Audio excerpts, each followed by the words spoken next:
Guys, स्वागत है आपका अपने यूट्यूब चैनल स्टडी विद अमन कुल में। आज हम लाए हैं शिक्षा निदेशालय राष्ट्रीय राजधानी क्षेत्र दिल्ली की कार्यपत्रक नंबर 16 जो कि क्लास 9 के लिए है। सब्जेक्ट आपका सामाजिक विज्ञान है। डेट है 12 अगस्त 2021। आप अपना नाम और अपने कक्षा अध्यापक का नाम लिखेंगे। आज हम पार्ट 2 भारत का भौतिक स्वरूप में हम भारतीय मरुस्थल के बारे में जानेंगे।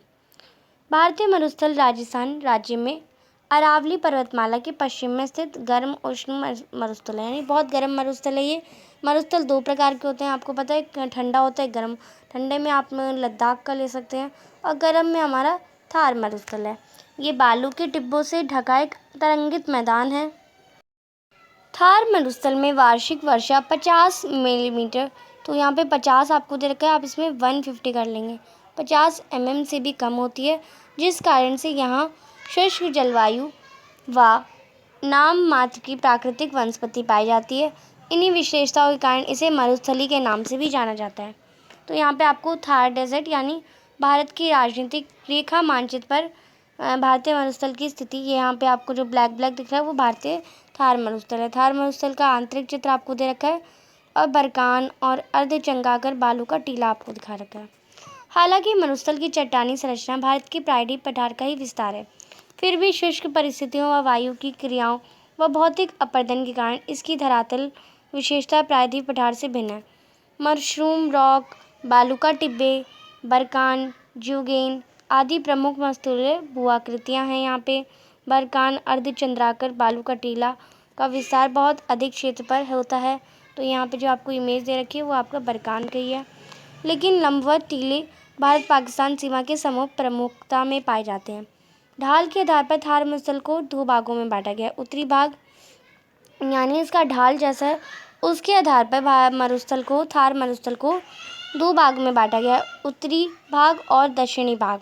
उत्तरी भाग जिसका ढाल पाकिस्तान के सिंध प्रांत की ओर है और दक्षिण भाग जिसका ढाल कच्छ के रण की ओर है। इस क्षेत्र की नदियाँ निम्न वर्षा, अत्यधिक ताप द्वारा वाष्पीकरण और उसकी सी हिम्मतने उद्गम के अभाव में वर्षावाही होती हैं, अर्थात इन नदियों में केवल वर्षा के मौसम में ही जल पाया जाता है। यहाँ की अधिकांश नदियाँ अथाह प्रवाह अववाह प्रणाली का उदाहरण है, क्योंकि यहाँ की अधिकांश नदियाँ थोड़ी दूर तक स्थित लवणीय झीलें प्रभावित होने के बाद किसी झील या प्याला में मिल जाती हैं और सागर तक नहीं पहुँच पाती। प्याला मरुस्थलीय भाग में स्थित लवणीय झीलें होती हैं जहाँ से हमें नमक प्राप्त होता है। इस क्षेत्र की सबसे प्रमुख नदी लूनी है, जो कि मरुस्थल के दक्षिण भाग में वाहित होती है। उच्च ताप से अत्यधिक वाष्पीकरण और निम्न वर्षा जैसी स्थितियों इस क्षेत्र को जलाभाव वाला क्षेत्र बनाती है, यानी ज़्यादा वाष्पीकरण होता है, उच्च ताप होता है और वर्षा कम होती है, तो इस क्षेत्र को जलाभाव यानी जहाँ पे जल का अभाव हो, जल कम हो, पानी कम हो, वह वैसा क्षेत्र बनाती हैं। अब इसी से रिलेटेड कुछ क्वेश्चन है। प्रश्न नंबर 1 है, थार मरुस्थल भारत के किस भाग में स्थित है? तो आप इसका आंसर करेंगे, थार मरुस्थल भारत के उत्तर पश्चिम भाग में स्थित है। प्रश्न नंबर 2 है, अंतः प्रवाह अववाह प्रणाली से आप क्या समझते हैं? तो आप इसका आंसर करेंगे, जब कोई नदी किसी सागर या महासागर में ना गिरकर स्थानीय भाग में ही किसी झील आदि में गिर जाती है तो उसे अंतः प्रवाह प्रणाली कहते हैं। प्रश्न नंबर 3 है, थार मरुस्थल की नदियों में सालों भर जल क्यों नहीं रहता है? तो आप इसका आंसर करेंगे, थार मरुस्थल की नदियाँ किसी हिमनदीय उद्गम के अभाव में मौसमी नदियाँ हैं, जिनमें केवल वर्षा ऋतु में ही जल पाया जाता है, बाकी ऋतुओं में नहीं, यानी पूरे साल नहीं रहता, बस वर्षा ऋतु में रहता है। प्रश्न नंबर 4 है, थार मरुस्थल की कोई दो जलवायु विशेषता बताइए। तो आप इसका आंसर करेंगे, थार मरुस्थल की जलवायु शुष्क है, जिसके कारण यहाँ पर नाम मात्र की प्राकृतिक वनस्पति पाई जाती है। यहाँ वर्षा, तो आप यहाँ पे वर्षा को वर्कशीट में 50 दे रखा है, पर आप 150 से भी कम होती है, आप 150 लिख देंगे, वो करेक्ट होगा।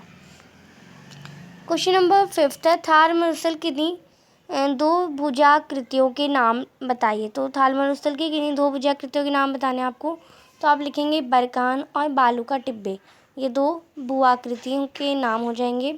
तो ये थी आपकी आज की वर्कशीट। आई होप आपको वर्कशीट अच्छे से समझ आ गई होगी। अभी तक आपने मेरे चैनल को सब्सक्राइब नहीं करा है तो प्लीज़ चैनल को सब्सक्राइब करें और उसके बाद आने वाले बेल आइकन को प्रेस करें, जिससे आपको हर वीडियोज़ की नोटिफिकेशन टाइम से मिलते रहे। हम आपके लिए इतनी मेहनत करते हैं, तो आप एक सब्सक्राइब तो ज़रूर कर सकते हैं। आपके एक सब्सक्राइब से मुझे बहुत खुशी मिलती है।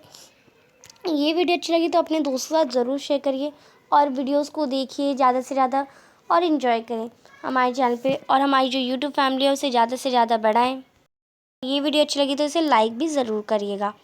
और आपने हमारा टेलीग्राम ग्रुप ज्वाइन नहीं किया तो आप उसे ज्वाइन कर सकते हैं, जहाँ पे कभी कभार यूट्यूब से वीडियोस की नोटिफिकेशन नहीं जाती। मैक्सिमम 3 वीडियोस की वीडियो नोटिफिकेशन जाती है, पर आपकी 1 से 3 से ज़्यादा वीडियोस डलती हैं तो नोटिफिकेशन आपको नहीं आता। तो आप हमारा टेलीग्राम ग्रुप ज्वाइन कर सकते हैं। वहाँ पर जैसी वीडियो अपलोड होती है टेलीग्राम पे भी डाल दी जाती है, तो वहाँ से आपको नोटिफिकेशन मिल जाएगा, आप वहाँ ज्वाइन हो सकते हैं। और आप हमें इंस्टाग्राम पे भी फॉलो कर सकते हैं। Thanks for watching, bye bye guys.